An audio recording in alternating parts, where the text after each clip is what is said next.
Hey guys, welcome back to another video.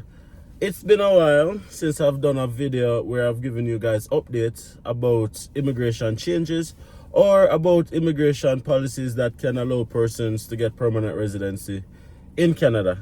My apologies for that, guys. I promise to do better. If you guys promise to subscribe, like the video and comment on the video. One of the things that I realize is that a lot of persons are interested in learning more about immigration, and they are very interested in the immigration content. However, they don't always let us know. So we try to focus on the content that we think you guys want to see more of based on the engagement that we get on those specific content.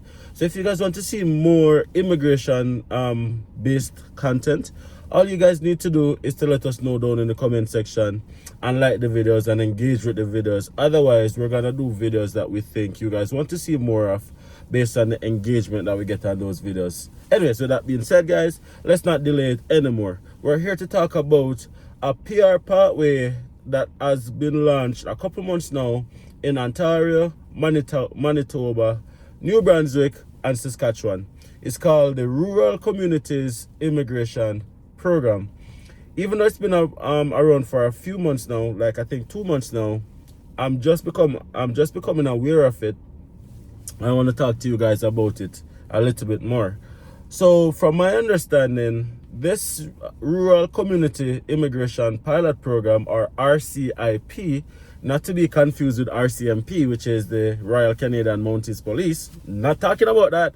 We're talking about the Rural Communities Immigration Program. This is almost a replacement for the Rural and Northern Immigration Pilot Program, which ended a couple months ago.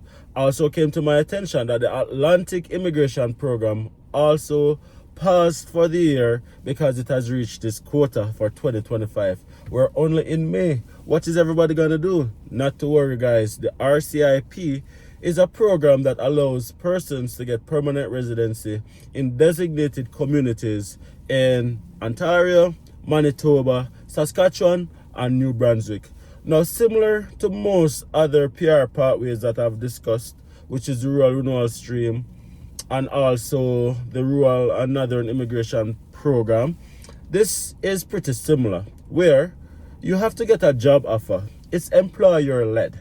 Now, the goal of this pathway is to boost the population and labor markets within rural communities in the designated provinces.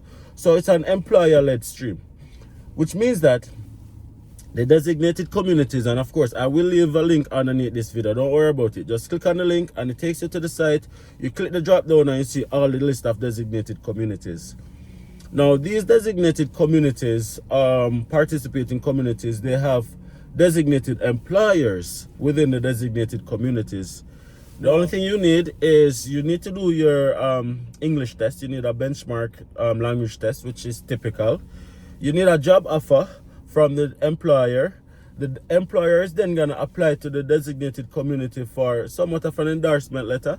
And then that endorsement letter will accompany the job offer, your English test. You need the equivalent of Canadian high school diploma, which luckily, if you're from the Caribbean, yes, it's the same as your high school diploma in the Caribbean. And you need, I said English test already. If you're applying from inside of Canada, you need to have valid status in Canada, which means that you have to have either a work permit or, well, you need a work permit if you're applying from in Canada, because you no longer can apply for PR and a visitor's visa from inside of Canada. So if you are inside of Canada, you need to have a valid work permit in order to apply for this stream. So a lot of persons who have graduated recently and they're on their PGWP and you don't know what to do next, this is a program that you can benefit from. Now, this program is not limited for applicants who are in Ontario, Saskatchewan, Manitoba, or New Brunswick. You can apply from anywhere from within Canada or even outside of Canada.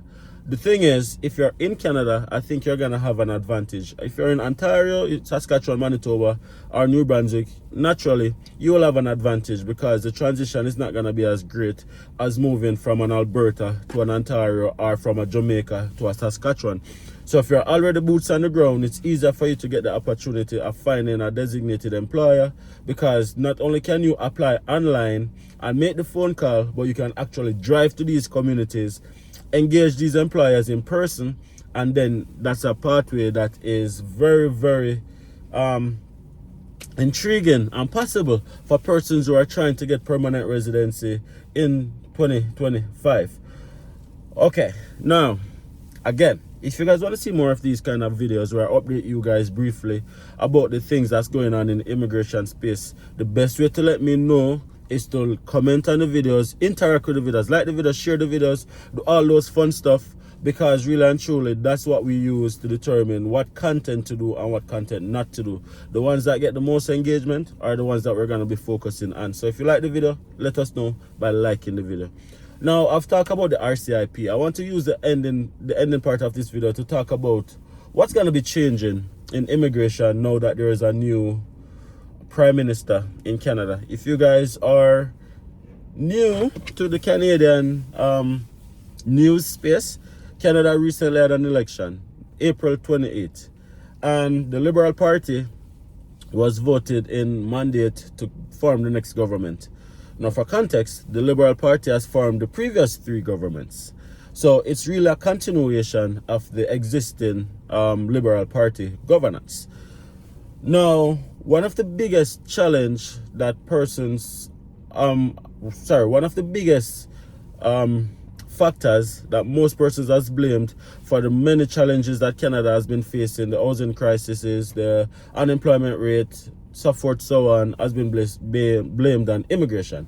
Mass immigration, to be exact. I did a video where I spoke about mass immigration in detail, so I'm not going to dive too deep into it. But persons have been blaming immigrants and the influx of immigrants for the many challenges. Because of that, immigration has become a big focus for the Liberal Party and also the Conservative Party, which by its nature, people are assuming, I've never seen a conservative government, but people are assuming that the Conservative Party are less pro-immigration than the Liberal Party. However, the Liberal Party has made drastic changes over the past couple of months, where it relates primarily to international students, PR pathway, and a number of different factors to kind of stem the inflow of immigrants that's been coming into the country. Now that there's been an election, what do you guys think? Do you guys think that things are going to go back to where it was before?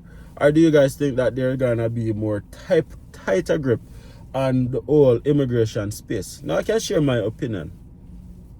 My opinion is that things are going to not necessarily go back to where it was probably a year or 2 years ago when, let's be honest, it was almost like an open door where anybody could just come in.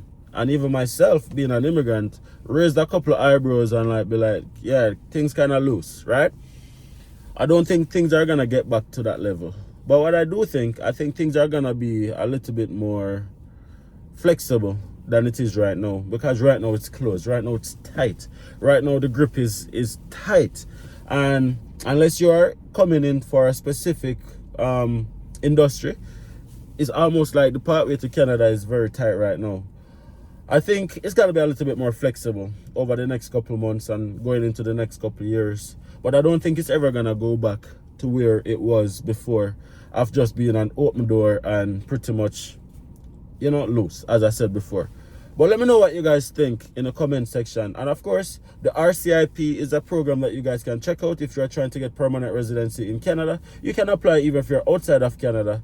All you need is a job offer, the endorsement letter, have your language test done, have your qualification assessed, get that done as soon as possible. I always talk about that. If you know that you're going to be applying for PR and you have qualifications from back home, get it verified through West. It doesn't expire and you always have it. So get it done, have it under your belt. Get your English test done as well, because the English test lasts for 2 years. And then you're make yourself PR ready. That would be my biggest suggestion for you guys, right? Anyways, I'll end this video right here right now. Thank you guys so much for watching, and I will see you guys in the next video.